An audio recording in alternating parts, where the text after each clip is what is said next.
Oggi vediamo come si leggono le note anche se siamo batteristi. Andiamo.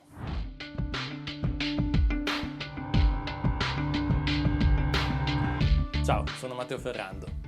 Oggi un video che mi avete richiesto un po' di tempo fa e che è rivolto soprattutto ai principianti o chi ha sempre suonato a orecchio e ha sempre visto uno spartito un po' come un geroglifico. Le note che vedremo oggi sono due, i quarti e gli ottavi. Già saper riconoscere soltanto queste due note ci dà la possibilità di interpretare tantissimi groove e letture ritmiche. Per cominciare leggeremo in 4 quarti, conteremo fino a 4. 4 quarti in poche parole significa che la somma delle note e o delle pause all'interno di ogni battuta deve fare 4 quarti. Si capisce meglio con un esempio, quindi cominciamo con la prima nota che è quella da un quarto ed è fatta in questo modo. Dato che abbiamo detto che leggeremo in 4 quarti, è facile capire che in ogni battuta ci possono stare 4 note da un quarto ciascuna e le conteremo appunto 1, 2, 3, 4. Mettiamo un metronomo e proviamo a leggere queste note su un pad. Il metronomo lo mettiamo in quarti, quindi è come se ci dicesse 1, 2, 3, 4. Praticamente dobbiamo seguire quello che ci dice lui.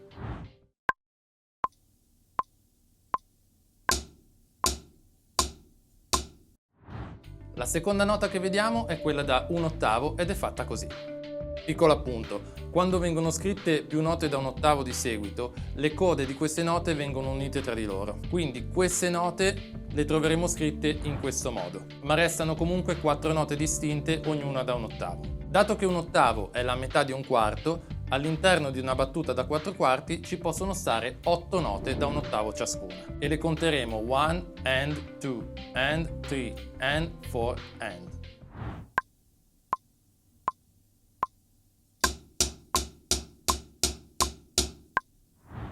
Ora quindi possiamo leggere una battuta con solo quarti, 1, 2, 3, 4, una battuta con soli ottavi, 1 and 2 and 3 and 4 and, e poi mischiare queste due note, quindi mettere sia dei quarti che degli ottavi. L'importante è che la somma finale dia 4 quarti, perché in questo caso, ripeto, stiamo leggendo in 4 quarti.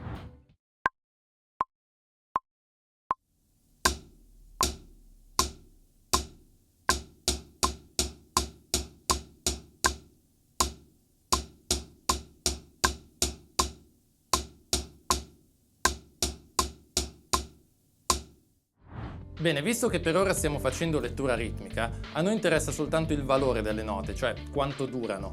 Non ci interessa la loro altezza, infatti noi non leggiamo Do, Mi, Sol, eccetera eccetera. Alcuni spartiti di lettura ritmica infatti possiamo trovarli scritti anche su una riga sola, come questo.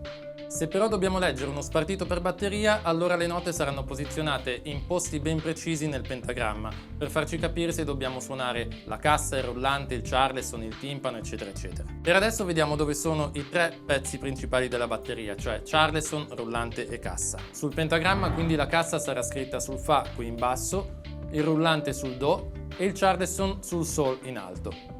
Le note che simboleggiano i piatti, come appunto anche il charleston, hanno la testa fatta come una X. La posizione di queste note è anche molto semplice da ricordare perché riflettono la posizione degli elementi della batteria, quindi la cassa in basso, il rullante a metà e il charleston in alto. Possiamo quindi suonare dei quarti sul charleston,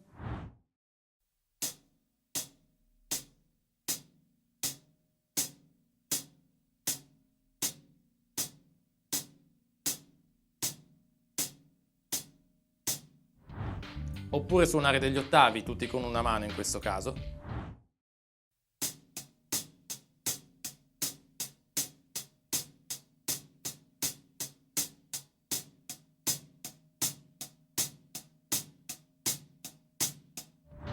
Mentre cassa e rullante suoneranno così.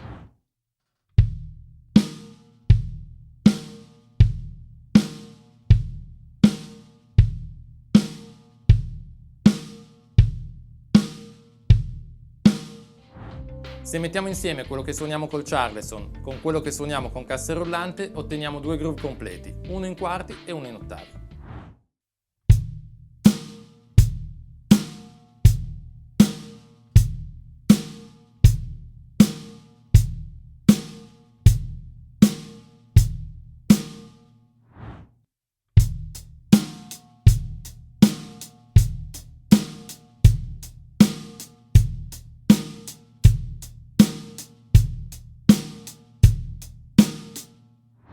Ora possiamo anche tenere questi groove per 3 battute e utilizzare la lettura ritmica che abbiamo visto prima come dei fill sul rullante, prendendone una battuta alla volta. Quindi avremo 3 battute di groove e una di fill presa dalla lettura ritmica.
Volendo poi possiamo anche orchestrare tutto spostandoci sul set durante i fill.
Bene, abbiamo così finalmente rotto il ghiaccio con gli spartiti e possiamo già leggere un sacco di cose conoscendo soltanto 2 note. Fatemi sapere qua sotto nei commenti se avete trovato utile questo video, così magari in futuro approfondiremo studiando pause, sedicesimi, terzine e tutto il resto. Vi ricordo il sito principale batterista.online, dove oltre ai video trovate approfondimenti, esercizi in PDF, basi su cui suonare e tante altre cose. In futuro il sito sarà anche completamente rinnovato con grosse sorprese. Qui sotto in descrizione quindi il link al sito e a tutti i canali social. Se il video vi è piaciuto lasciate like, commentate e aiutate il canale a crescere iscrivendovi. Ci vediamo alla prossima. Ciao!